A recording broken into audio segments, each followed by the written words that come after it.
when you write it. I completely forgot about introducing myself, by the way. My about poetry, I've actually published a poetry book. It's called Dancing Fingers, and I published it with my older sister, Adriana, and my first book is called Flying Fingers. It's a book of short stories and tips on writing. So poetry is one of my favorite things to write because it's very versatile. What that means is I can take it anywhere, I can write it anywhere. It's pretty easy you can just sit down and write a poem in a couple of minutes, whereas starting a story requires a lot more commitment. I love them both. I think they're equally amazing. But poetry is definitely a whole lot easier when you're on the go. So, this is the dictionary definition of poetry. Literature in verse. Literary works written in verse. But I want to hear what your definition of poetry is. What do you think of when you hear poetry? What do you think poetry is? What does poetry mean?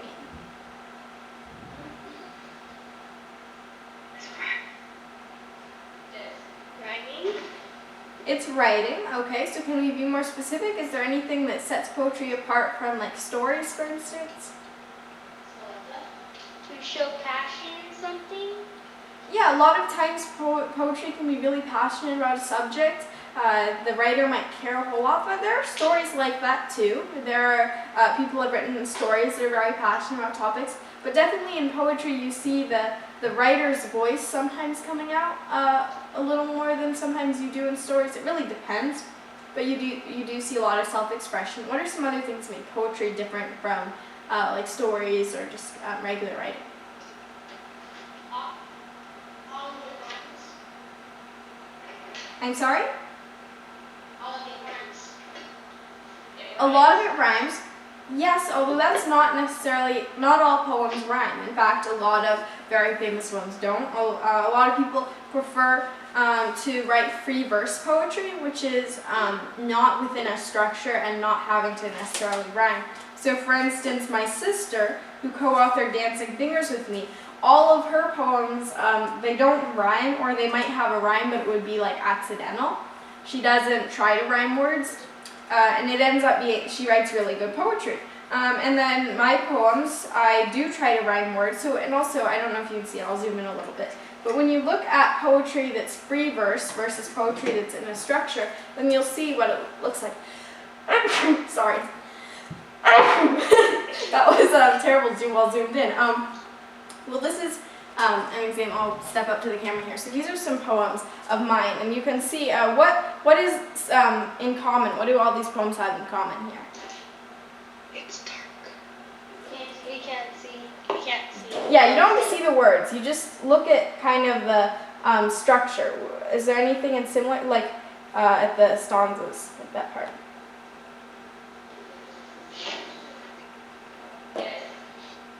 The titles are capitalized.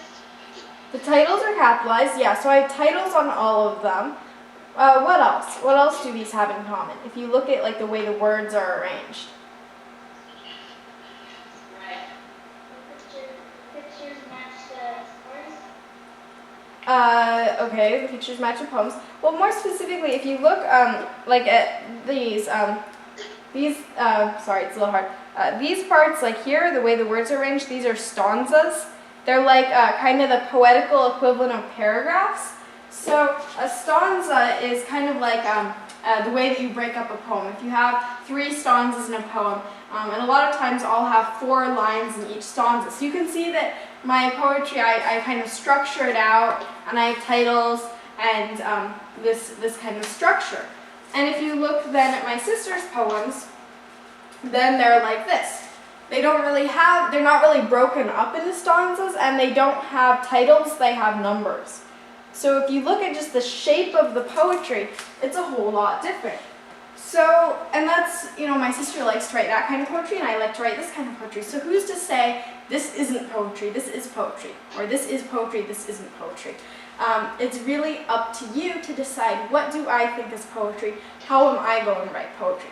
So you could decide to write poetry that doesn't rhyme, that has no structure. You would decide to write poetry that does rhyme, but doesn't have too much of a structure. Or there's really so many different ways to write poetry, you don't want to put yourself into a box. So yeah, poetry has a lot of different definitions. You can describe it in many different ways. let's talk about why you want to write poetry. Well, a poem can be however long or short you want it to be, so you have a lot of choice, but poems are really good vehicles for expressing emotion. So if you're feeling really angry about something that happened recently to you or to others, you might write a poem. If you're feeling on top of the world and you're just super excited, you could write a poem.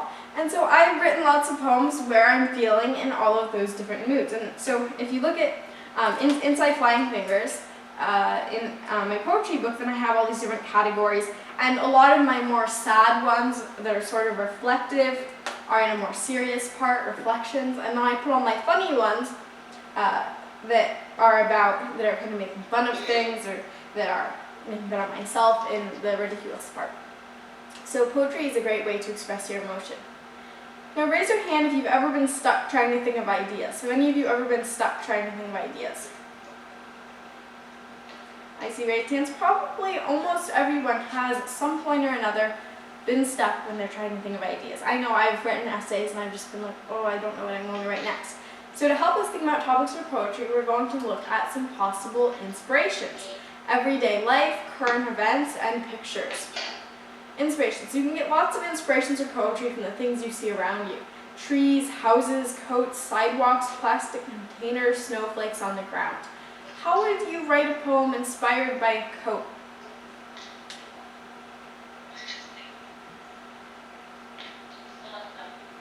You could make a poem about the type of things you like to wear.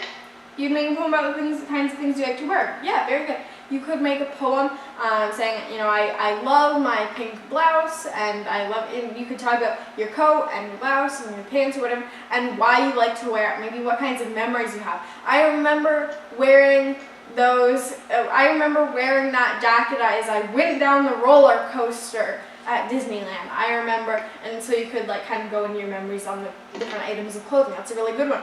Or you could talk about a coat that used to belong to a family member, and it still kind of smells like them a little bit, and so you have that memory. Or you could talk about a coat that you just bought, and then you got it lost, and you're looking around for it, and you hope that you find it before your mom comes home. So even just within one coat, you have so many different ideas for so many different types of poems. You could have a almost kind of list-like poem, where you're listing off the clothes that you really like and why you like them. You could have a poem that's maybe kind of serious or a little bit nostalgic, or kind of looking back in a way, that an item of clothing that reminds you of a family member. Or you could have a kind of funny poem, a narrative poem that tells a story about how you lost your coat and you're looking to find it. So there are so many different types of poems you can get just from looking at one thing, like a coat. I want to tell you a little bit about some of my own poems. I get inspirations really everywhere. Literally from trees, houses, coats, sidewalks, plastic containers, snowflakes on the ground. These might seem like not very poetic kinds of things, but by looking at a tree, you can think of what it would be like to live under it, or which I wrote a poem about. There's all sorts of different possibilities. If you don't think that's exciting enough, you could always exaggerate. So if you wanted to write a narrative poem, and a narrative poem is like telling a story in poem form. So instead of writing down a story, you tell it through a poem. And this tradition of telling stories through poetry has been going on for many, many years. Since people started telling stories, there would be these really long poems that would tell stories. But let's say you just wanted to write a normal, short narrative poem that told a story. So you think you know what you want to write about. You want to write about, or I want to read about how my sister was throwing a pancake up in the air, I'm making this up, and it landed right on her head, and there was all this gross dough and raw batter running down her beautiful dress that she just bought for $300. So if I wanted to write about that, I would say, okay, well that's really dramatic, but there's a few things though that aren't maybe that interesting, because she was just sort of going like that. It wasn't like she was throwing it up in all the way to the ceiling or anything, really, when I think about it. So you might be able to exaggerate. So you could exaggerate something to make it seem really funny or really gross. So for instance, if I were writing about someone who couldn't stop picking their nose, I, of course, would exaggerate it because you could always stop picking your nose. But let's say I said that this person would pick their nose every second of every day, of every week, of every month, of every year. And so we all got tired of seeing them put their finger in their nose or something. That would be kind of disgusting, right? But obviously, I would be exaggerating that. So if you have something you want to write about that you would really like to make bigger or more funny, you just you kind of exaggerate. You stretch the truth a little bit. Not a good idea to do in real life, but you can create some really funny poems that way. So poetry tip number 1, if you want to write about something, you want to make it more gross or more funny or more dramatic, just exaggerate. Poetry tip number 2, you can get inspiration to poetry from animals. Raise your hand if you have a pet. Great, I sadly don't anymore. We used to have a guinea pig. We used to have 2 guinea pigs, but one passed away and one we had to give away because we would travel a lot. So, but animals are great inspirations because animals do really funny things. Have any of you ever watched America's Funniest Videos when they have like a dog special? I see some raised hands. Yeah, America's Funniest Videos, they always, you might notice, every show usually, it's rare to watch a show and there not be an animal in it. And so animals can be incredibly funny or sad or happy looking or all these different expressions and funny things that animals do. You can write poems about it. And they don't necessarily have to be funny poems, like about how the time that your dog pooped on your neighbor's carpet that she had just bought or something like that. They could be kind of sad poems, like if you lost a pet and you were really, really sad about that. Or if you were just super happy about getting a new pet. But let's talk a little bit about the funny part. Do any of you have pets who do really funny things? And if so, what do they do?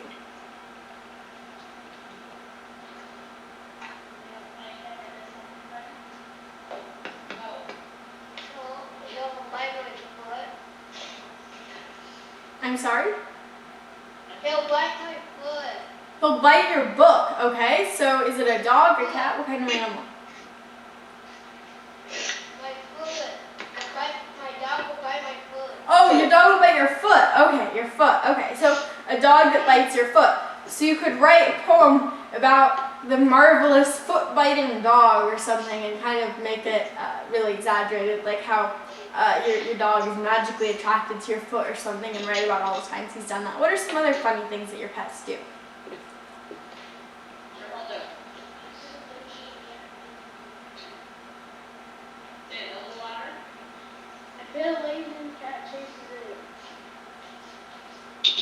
I'm sorry?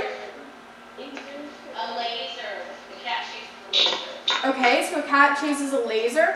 So you could write about that, the cat and the laser pointer. What are some other things?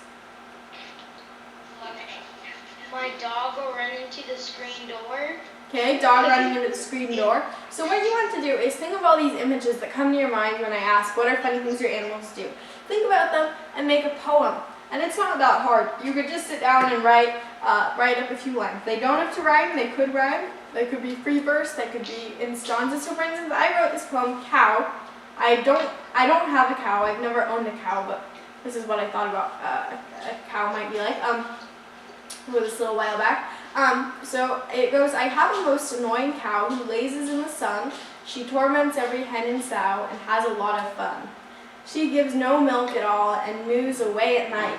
Even when she's in her stall, she always picks a fight. Eventually she ran away.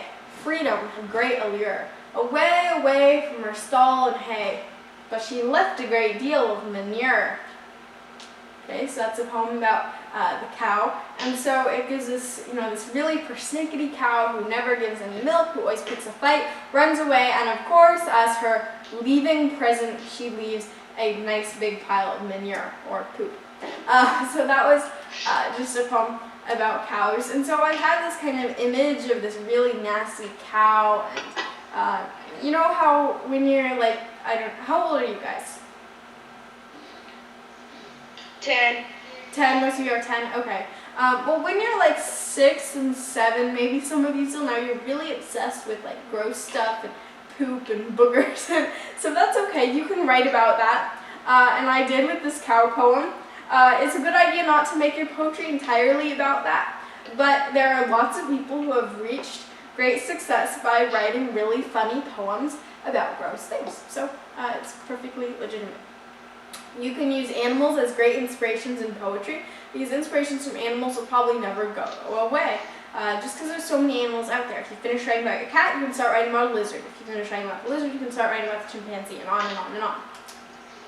So, animals, exaggerating, what next? Well, we can tap into our personal experiences as sources of inspiration for poetry. So you might say, well, I have a really boring life. Well, chances are that your life is actually pretty interesting. Just think about everything that's happened to you since from when you can remember. There's probably a few really interesting or shocking or sad or funny or whatever things that have happened to you over that period of time. So for instance, a few experiences of mine that stand out. One of my favorite memories is on my birthday, my grandma sent me 2 big boxes because she lives far away from me. She sent 2 big boxes as presents, and it said, don't open until October 15th, which is my birthday. And so they would sit in the garage, and I was just waiting and waiting, and my birthday couldn't come soon enough, so I tore open the boxes, and they were these like really long, heavy boxes. Does anyone want to guess what was inside?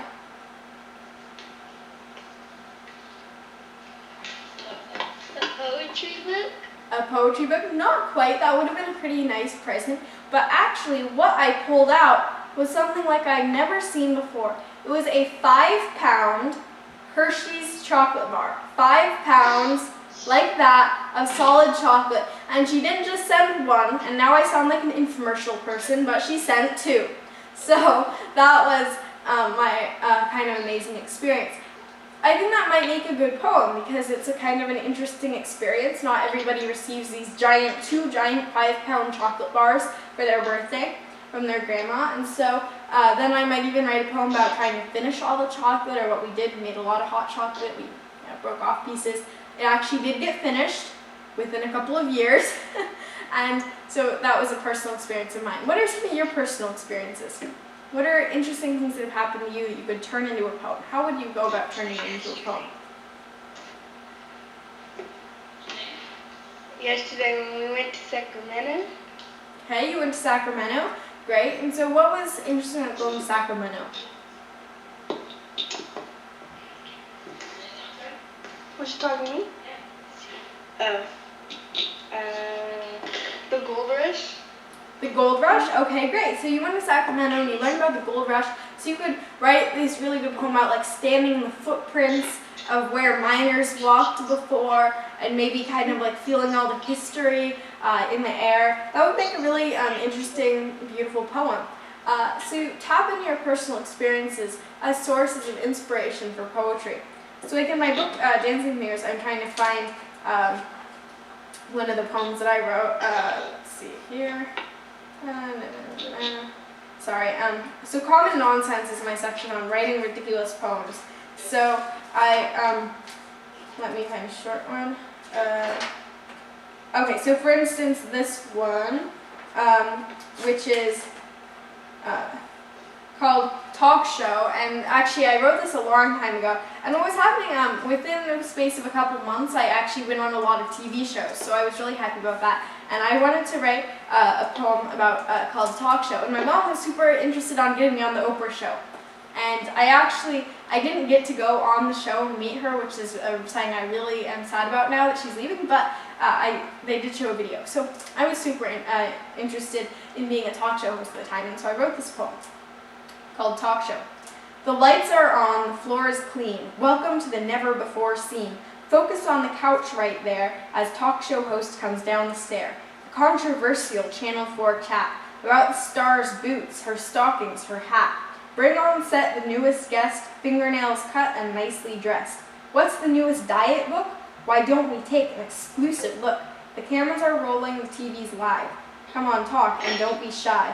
Who applauds the absolute most for our eloquent talk show host? So that poem, Talk Show, was sort of inspired by getting to meet a lot of talk show hosts and watching some as well. And I was a little bit also making fun of how many diet books are talked about on talk shows quite a bit, if you've ever seen one. So tapping into personal experiences, writing poems to kind of channel whatever you're thinking. Another great one, using pictures. So if you look up pictures online, if you see pictures in an album, if there's posters maybe that you know about, these are great sources of inspiration. History is another one. So what is something you guys have learned about recently in history?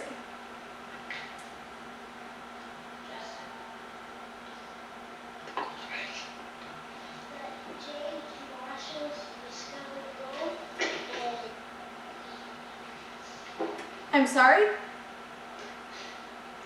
James Marshall discovered gold. Okay, so James Marshall discovering gold. So you guys are starting to learn about the gold rush and the gold mining, it sounds like that. That's a really interesting period of time. So this would make for a lot of good poems. And actually, I'm sure there are people who have already written poems and you can add to that number. So writing poems about the gold rush. So how might you write a poem about the gold rush? What could you write about?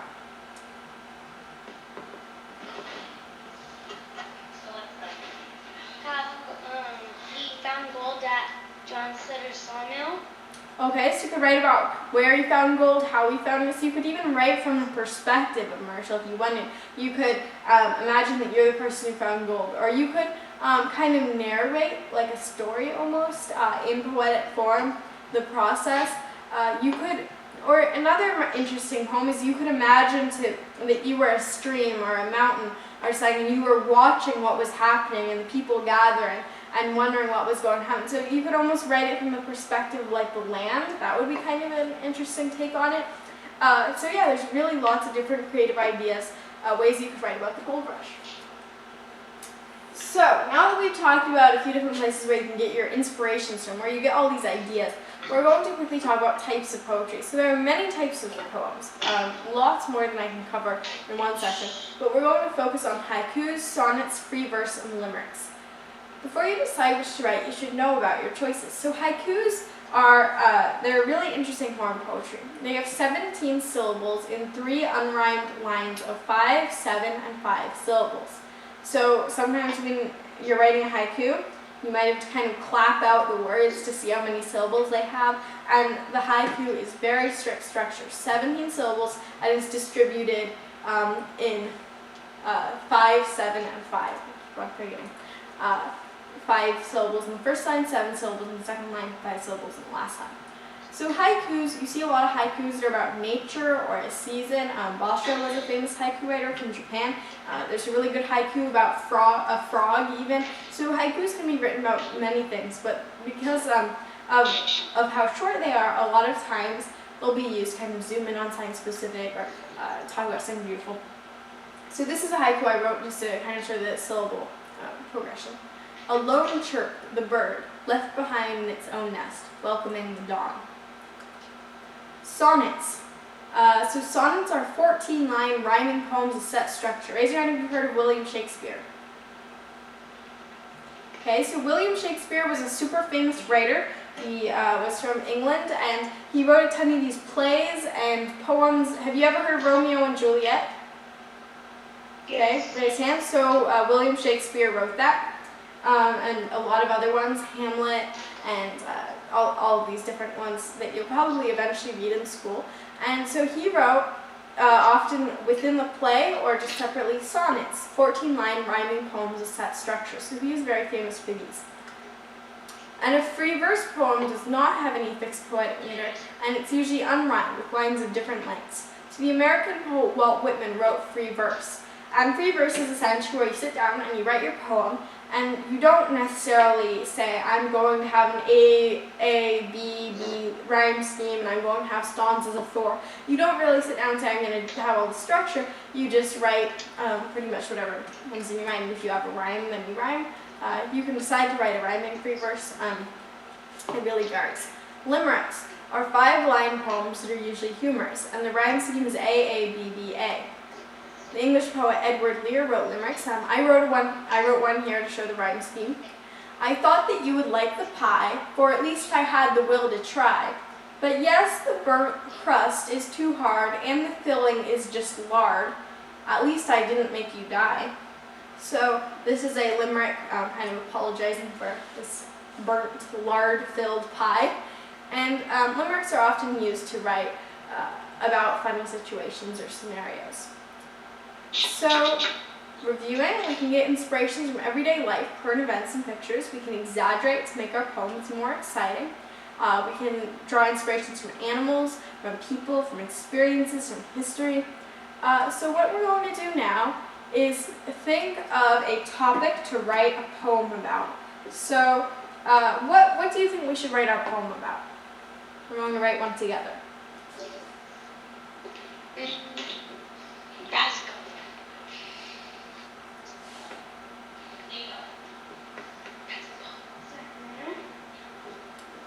Okay, you think we should write about Sacramento? Okay, so is there,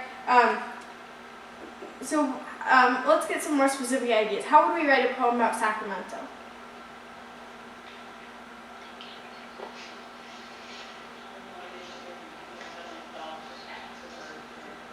Like that. Because she didn't go to Sacramento. Dogs. Oh, dogs, okay. Not everybody attended the Sacramento field trip. Oh, sorry. Okay, let's write about dogs. Great. So what specifically about dogs? So should we write about a specific dog, one particular dog? Should we write about dogs in general? Should we be kind of complaining about dogs? Should we be talking about how much we love dogs? What kind of angle should we take? Right. Love dogs. Love dogs. Okay. So we're going to write a poem about how much we love dogs. And should we have rhyming? Should we not have rhyming? What's the deal here? Rhyming. Rhyming. Okay, so rhyming poem about how much we love dogs. I'm just going to grab a chair and we're going to start it off. So think of a few reasons. Why do we love dogs?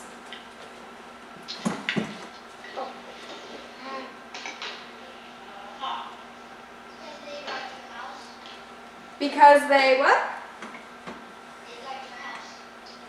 They like our house? Sorry, it's coming through from here. Guard. They guard your house. Okay, great.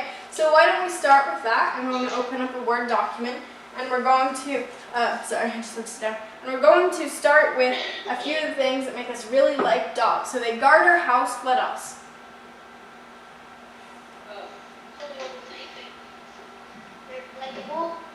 They like to play, okay. Okay, well, Microsoft Word's not responding. I have to restart it. So they guard our house, they like to play. Anything else?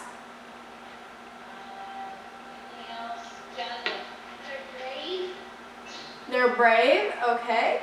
And one more thing? One more thing about dogs. Say it loud. They're fun. They're fun. They're fun. Okay, so hopefully Word works now. Oh, don't tell me again. Yes. Okay, sorry, just having issues. So, guard our house, playable, fun, brave. Was there anything else?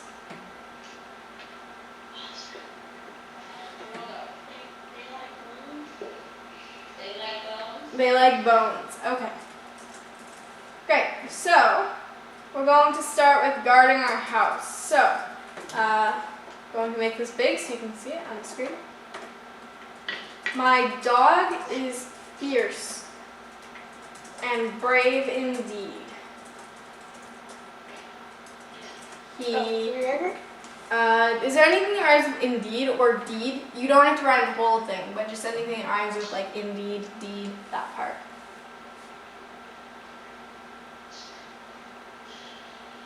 So we're talking about how he's guarding the house, or how the dog can guard the house. And saying that the dog's really fierce and brave in guarding the house. He bites your hands. Okay. So yeah, what we can do is have an yeah, we don't do rhyme in every line. I think that's actually good not to do because that frees up a few things. He bites anyone who comes. Do we write these? No, we can. I can make this bigger, so you can write this down as we go. But things will change. Like I might backspace or move things around, so you might find yourself having to cross out stuff. Okay, so let's focus first here on the guarding the house. So my dog is fierce and brave indeed. He bites anyone who comes. But when we want him just to play, he can be a lot of fun. Okay, so my dog is fierce and brave indeed. He bites anyone who comes. But when we want him just to play, he can be a lot of fun. So let's continue here with the playing part. So what makes the dog so fun? So what makes the dog so fun? When we want him just to play, he can be a lot of fun. Let's continue on to there. What else can we say about that?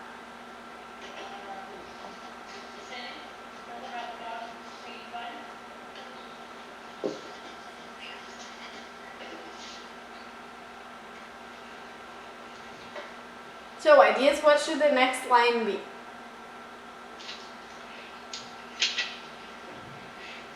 Well, I remember somebody said that the dog really likes bones, so could we maybe play off of that somehow? Yeah. How? Okay, so if you think we can use the bones, what do you do? When you have a bone and you have a dog, what do you do? And you want to play? Teasing. Teasing? Okay. So my dog will do, let me think. My dog loves to chase, I'm trying to think of a good word in here. My dog would do anything for a bone, even stand up on his toes. Okay, great. My dog would do anything for a bone, even stand up on his toes. When I dangle, when I dangle it above his head, what does he do? He jumps. He jumps how high? 3 feet. He jumps 3 feet in the air. Okay? So something we've noticed here is my dog will do anything for a bone, even stand up on his toes. That doesn't quite rhyme. It sort of sounds like rhymes, but when I dangle it above his head, he jumps 3 feet in the air. And I want to reinforce an important point here, which is it doesn't have to rhyme every single line. You can decide that you want to rhyme a poem, but you don't have to put too much thought in it. If something would sound better just unrhymed, then you can do that. So what else makes the dog so great?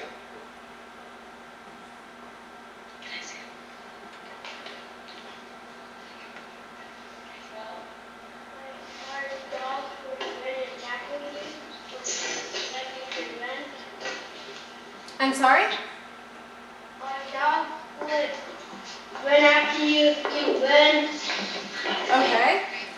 If my dog is very close to me, he follows wherever I go, chasing me with a wagging tail and a keen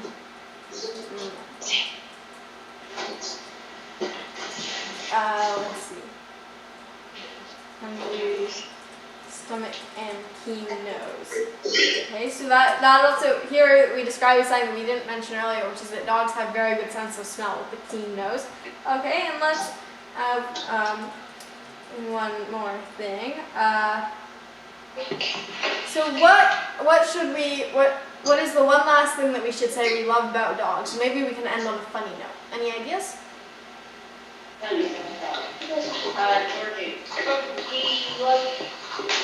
goes around and looking like his body. I'm sorry? He goes around in a circle and Okay. So that might be a funny thing to end on. What else? So let's say we need 4 lines. How should we write this out?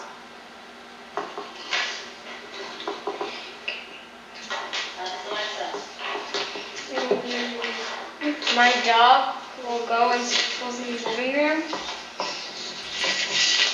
Maybe there's only one thing about my dog. I wish I wish he used the loo. Okay, this is sort of more of a British term, but it's basically saying, I wish he'd use the bathroom. Because, it's really hard to, if any of you have a dog, you know that it can be hard to train them not to go all over the carpet or something. So, I wish he'd use the loo. Because this morning, I woke up to the lovely smell of, okay, maybe I could leave a ... there and you could assume what it rhymed with, but what does this person wake up to? Dog poop. Okay. There we go. Okay, I'm not going to read that out right now, but here, we'll start with the whole poem. So it's starting with all the great things about dogs, and then it's like, okay, well, yeah, when they go inside the house, not so great. My dog is fierce and brave indeed. He bites anyone who comes. But when we want him just to play, he can be a lot of fun. My dog would do anything for a bone, even stand up on his toes. When I dangle it above his head, he jumps 3 feet in the air. My dog is very close to me. He follows wherever I go, chasing me with a wagging tail, hungry stomach, and keen nose. There's only one thing about my dog. I wish he'd use the loo, because this morning I woke up to the lovely smell of poo. Okay, so there we go. Poem that is about dogs and how much we love dogs, but also, excuse me, maybe about one of their weaknesses, which is, of course, not all of them are necessarily potty trained. So, poems, you can write them about anything: dogs, cats, how much you love dogs, how much you hate dogs, poop, boogers, as said, the whole range of gross stuff. And so, yeah, a lot of people, and when I say a lot of people have actually been really successful writing funny, hilarious poems, that's actually true. Jack Paletsky was like the children's poetry laureate, and his poems are very good. They're all about funny things. Shel Silverstein is a favorite poet of mine, and he also wrote lots of poems about really ridiculous situations, like building a boat that didn't have a bottom, other very famous poems. So, when you write poetry, you want to make sure that you're writing about something you're interested in, a topic that matters to you, and you don't have to start out and say necessarily, I'm going to write about dogs. You could write a poem from a word that comes into your head, or from or seeing a flower in a vase, or pretty much any situation. So remember that poetry writing, you can really take it anywhere. You can write about many different things. You don't have to rhyme. Remember that a lot of our stanzas did not rhyme. And you can write different kinds of poems. I encourage you to try writing rhyming poems and non-rhyming poems, see which one you like better. If you need to find rhymes, there's like rhyming dictionaries and stuff. And then also the different types of poetry quickly. Does anyone remember what a haiku is? You don't have to tell me how many syllables, but just what is a haiku? And you remember what a haiku is? No. Okay, well, haiku is a great form of poetry to start out with because it's 3 lines. You will have to figure out the syllables. But haikus are a form of Japanese poetry, and they have 3 unrhymed lines, 5, 7, 5 syllables. Other kinds of poetry include sonnets, 14 lines, limericks, free verse poems. We pretty much just wrote a free verse poem, which meant we sat down and we wrote it kind of whichever way we wanted to.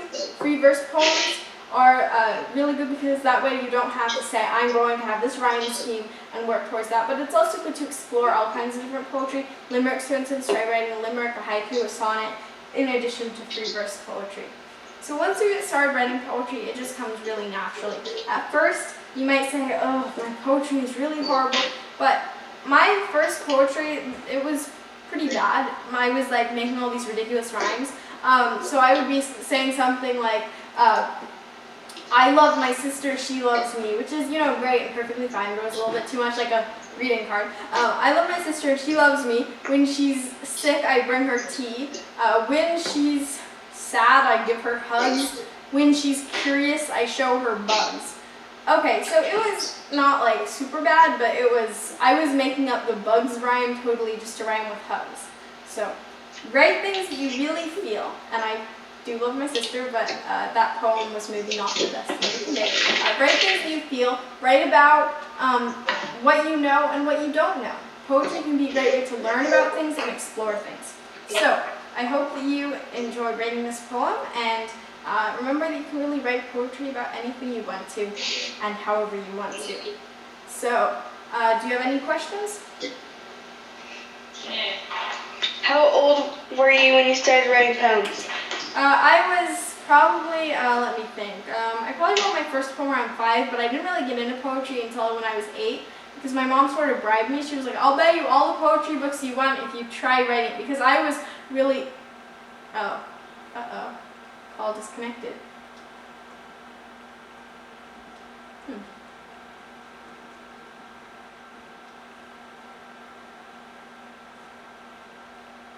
Hey Mom, they just disconnected.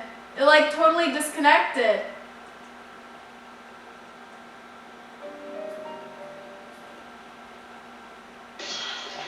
Yeah, I don't know what happened there. I think maybe it timed out or something. But to quickly finish, I just really love poetry, and my mom said, hey, I'll buy you all the poetry books you want if you start writing poetry, because I love to read poetry. And I started, and I pretty much got hooked, because poetry is very fun and easy to do. So, one more question? Okay. What are the total of poems did you write?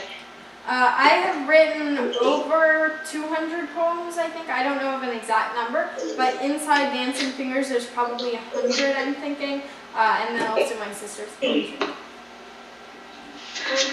That's a G. How old are you right? I'm sorry? How old are you right now? I am 13 years old. I turned 13 last October, and yeah, my birthday is October 15th. And actually, one more question. I sort of underestimated the amount of time to answer. Did your family like kind of motivate you to do poems? For sure, because my mom essentially sort of bribed me. She said, "I'll buy you all the poetry books that you want." She kind of got the more expensive end of the deal because I am writing tons of poems, and she has probably bought me like hundreds of dollars worth of poetry books. So I don't know if she regrets that though. And so actually, it's been a very good thing that I started writing poetry. Definitely, my family was very supportive. They didn't tell me how bad my poems were when I first started, which is actually a good thing because you do a lot of learning. Just as you continue to write and you look back at your writing and you think, wow, I could have really improved. So yeah, my family's been incredibly supportive, and it's really great to have the support of your family and your friends. And so definitely share your poems with someone who will support you, your teacher, your family, or whoever. And it's a great thing to be able to share your poems like by reading them out or posting them online or something once you feel like confident enough to do so. Okay, well, thank you all very much. I really appreciate talking to you and about poetry. I hope that you guys go home and start writing your own poems. And remember that poems don't have to be long. They could be hundreds of pages or they could be 2 lines. There is actually a type of poetry called the couplet. So if writing long poems is not for you, you can write a poem like "Hum dee dee dum goes the drum, some sing along and hum." Yeah, that's actually a poem. So, oh, I see someone raising their hand. I can do one more question. Okay, Bo. Did you see us? Did I? Yes, I've been seeing you the whole time. Yes, yes. Hello. Yeah, just like you're seeing me, right? You guys are seeing me? Yeah. Okay, great. Yeah, I have been seeing you. I can see everything that's going on. So, yeah, that's what video conferencing is about. Well, does the teacher have any last questions or comments? No, thank you very much. Well, thank you very much. Have a great day, everybody. Enjoy reading poems. How are you? Bye.